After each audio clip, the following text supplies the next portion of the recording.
Iran ने किया परमाणु बम का परीक्षण। परमाणु ठिकाने से 100 किलोमीटर दूर आया भूकंप। ईरान के परमाणु परीक्षण को लेकर अमेरिका तक खौफ। कभी भी अमेरिका और इजराइल के साथ हो सकती है जंग। ईरान के न्यूक्लियर साइट बुशहर से करीब 100 किलोमीटर दूर बिदुखन में भूकंप का झटका महसूस किया गया है। ये झटका सामान्य झटका है या फिर इसके पीछे कोई और कारण है, क्योंकि अमेरिका और ईरान के बीच कभी भी जंग शुरू हो सकती है और इस जंग को लेकर सबसे बड़ा मुद्दा है ईरान का परमाणु कार्यक्रम। अमेरिका के राष्ट्रपति डोनाल्ड ट्रंप ईरान को धमकी दे रहे हैं कि उसे अपना परमाणु कार्यक्रम पूरी तरह से बंद करना होगा, नहीं तो अमेरिका हमला कर ईरान के सपनों को मिट्टी में मिला देगा। वहीं दूसरी तरफ ईरान के supreme leader Ayatollah Ali Khamenei ने कहा है कि हम ट्रंप या अमेरिका से डरते नहीं हैं, शांति चाहते हैं, लेकिन कोई जंग की धमकी देगा तो जवाब देंगे। जंग की धमकियों के बीच ईरान में आए भूकंप ने अमेरिका और इजराइल की नींद उड़ा दी है, क्योंकि दावे किए जा रहे हैं कि ईरान ने परमाणु बम का परीक्षण किया है। और अगर ये सच है तो ये भी माना जा सकता है कि ईरान के पास अब 1 या 2 नहीं बल्कि 10 परमाणु बम हैं और जंग की स्थिति में ये परमाणु बम अमेरिका और इजराइल पर भारी पड़ सकते हैं। तो आज हम अपनी स्पेशल रिपोर्ट में ईरान के इसी परमाणु परीक्षण को लेकर करेंगे बात। नमस्कार, मैं आंचल।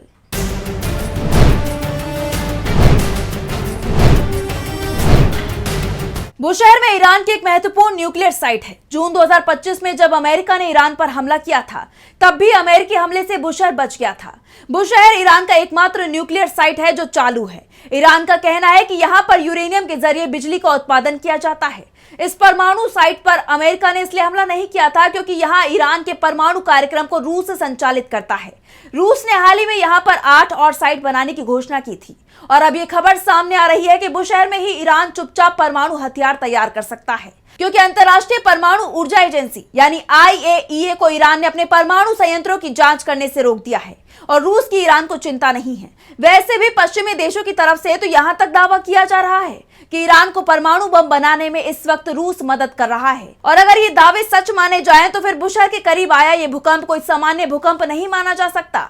इसके पीछे परमाणु बम के परीक्षण भी हो सकते हैं। IAEA की तरफ से ये बात कई बार कही जा चुकी है कि ईरान के पास इस वक्त 440 किलो यूरेनियम है। ये यूरेनियम 25 जून 2025 तक 60% तक संवर्धित था। उसके बाद क्या स्थिति है, इसकी कोई जानकारी IAEA को नहीं है, क्योंकि ईरान ने IAEA को दी गई जांच की अनुमति वापस ले ली है। IAEA की तरफ से यह भी कहा गया था कि इस यूरेनियम को 90% तक संवर्धित करने के लिए ईरान को कुछ सप्ताह का ही समय लगेगा। 90% तक संवर्धित होने के बाद यूरेनियम से परमाणु हथियार तैयार किया जा सकता है और जो 440 किलो यूरेनियम ईरान के पास है, जिसे उसने अमेरिकी हमले में बचा लिया था, उससे ईरान 10 परमाणु हथियार बना सकता है। यानी ईरान के पास इस वक्त 10 परमाणु हथियार हो सकते हैं। अगर हम ये मान लें कि एक परमाणु हथियार का उसने परीक्षण किया है, तो भी उसके पास 9 परमाणु बम मौजूद हो सकते हैं। एक परमाणु बम कितनी तबाही मचा सकता है, ये जापान में 1945 में गिराए गए परमाणु बम से ही समझा जा सकता है। सबसे बड़ी बात तो यह है कि आज जो परमाणु हथियार तैयार हो रहे हैं वो 80 साल पुराने बम से कई गुना ज्यादा घातक हैं। अब सवाल उठ रहे हैं कि क्या ईरान में जो भूकंप आया है, क्या वो सच में भूकंप ही था या ईरान ने परमाणु परीक्षण किया है। German research centre for Jio sciences यानी GFZ की तरफ से कहा गया है कि इस भूकंप का केंद्र फारस प्रांत के मोहर शहर से लगभग 37 किलोमीटर दक्षिण पश्चिम में था। स्थानीय समय के अनुसार यह भूकंप सुबह 7:13 पर आया और इसकी तीव्रता लगभग 5.5 रही। GFZ ने कहा है कि भूकंप का केंद्र जमीन से लगभग 10 किलोमीटर नीचे था।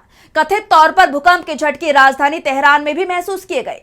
अब यही दावा परमाणु बम के परीक्षण का संदेह भी पैदा करता है, लेकिन अब तक किसी भी अंतर्राष्ट्रीय एजेंसी या परमाणु निगरानी संस्था ने इसे आधिकारिक तौर पर परमाणु परीक्षण के रूप में पुष्टि नहीं की है। ईरान की तरफ से भी अब तक ये दावा नहीं किया गया है कि उसने परमाणु परीक्षण किया है। अभी तक कोई ठोस सबूत सामने नहीं आया है जो इस झटके को परमाणु परीक्षण से सीधा जोड़े। हाल ही में कई गुप्त परमाणु परीक्षण भी हुए। कोई भी देश इसलिए परमाणु परीक्षण की जानकारी नहीं देता क्योंकि इससे पूरी दुनिया के वो निशाने पर आ सकता है। हाल ही में अमेरिका ने दावा किया था कि जब 2020 में भारत और चीन के बीच तनाव बढ़ गया था, तब चीन ने परमाणु बम का परीक्षण किया था।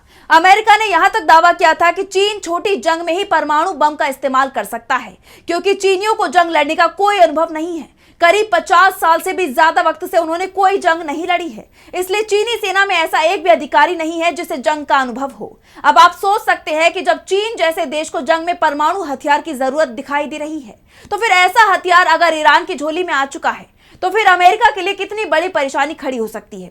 वैसे अभी तक इसकी पुष्टि नहीं हुई है, लेकिन अमेरिका को इस बात का डर लग रहा है कि ईरान को परमाणु बम बनाने वाले उत्तर कोरिया या फिर रूस से मदद मिल सकती है।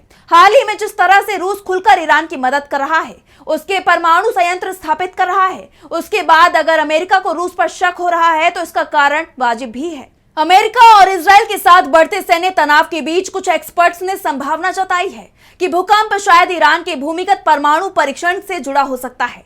ये एक ऐसा दावा है जिसकी सच्चाई की अभी तक कोई पुष्टि नहीं हुई है। फिलहाल इस भूकंप के बारे में अमेरिका और इजराइल की तरफ से जानकारियां जुटाई जा रही हैं। दावे किए जा रहे हैं कि जल्द ही अमेरिका का WC-135R कांस्टेंट फिनिक्स विमान की कभी भी उड़ान देखी जा सकती है। अमेरिका का WC-135R कांस्टेंट फिनिक्स विमान जब यहां से उड़ता है तो आमतौर पर यह कोई सामान्य ट्रेनिंग मिशन नहीं होता, तब वो दुनिया के किसी हिस्से में परमाणु गड़बड़ी का संकेत होता है। इस विमान को न्यूक स्निफर यानी परमाणु बम को सूंघने वाला विमान कहा जाता है। खबर ये आ रही है कि ये विमान इस वक्त मिडिल ईस्ट में अमेरिका के किसी एयरबेस पर तैनात है। अब आखिर ये विमान कैसे पता लगा लेता है कि कहीं परमाणु बम का परीक्षण हुआ है या रेडिएशन लीक हुआ है? दरअसल इसके लिए ये विमान बादलों और ऊंचाई पर उड़ते हुए हवा के सैंपल लेता है, जिसके जरिए विमान पता लगाता है कि परमाणु बम का टेस्ट हुआ या नहीं हुआ। ये विमान हवा में मौजूद रेडियो एक्टिव कणों को पकड़ता है। अगर हवा में ऐसे कण मिलते हैं तो उन्हें परमाणु गतिविधि का सबूत माना जाता है।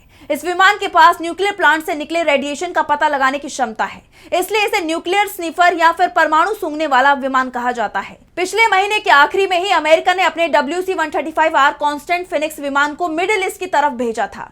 ये वो समय था जब अमेरिका ईरान की तेजी से घेराबंदी में जुटा हुआ था, और अब जब ईरान की मजबूत घेराबंदी अमेरिका कर चुका है, उस दौरान ईरान के परमाणु परीक्षण को लेकर सवाल उठ रहे हैं, जिसके बाद जल्द ही WC-135R कांस्टेंट फिनिक्स विमान पर्दा उठा सकता है। यानी ईरान ने परमाणु बम का परीक्षण किया है या नहीं किया है, ये जल्द ही पता लग जाएगा।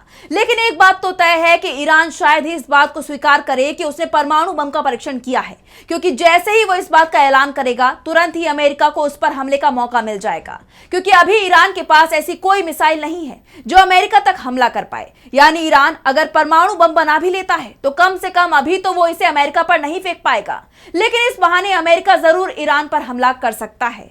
तो फिलहाल स्पेशल रिपोर्ट में बस इतना ही। वीडियो पसंद आया तो लाइक करें, साथ ही हमारे चैनल को सब्सक्राइब करें। नमस्कार। हमारे चैनल से जुड़े रहने के लिए YouTube पर टाइप करें DB लाइव, सब्सक्राइब बटन को क्लिक करें और बेल आइकन को दबाना न भूलें, ताकि खबरें आप तक पहुंचती रहें।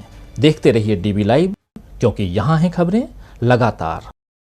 हमारे चैनल से जुड़े रहने के लिए YouTube पर टाइप करें DB लाइव, सब्सक्राइब बटन को क्लिक करें और बेल आइकन को दबाना न भूलें, ताकि खबरें आप तक पहुंचती रहें। देखते रहिए DB लाइव, क्योंकि यहाँ हैं खबरें लगातार।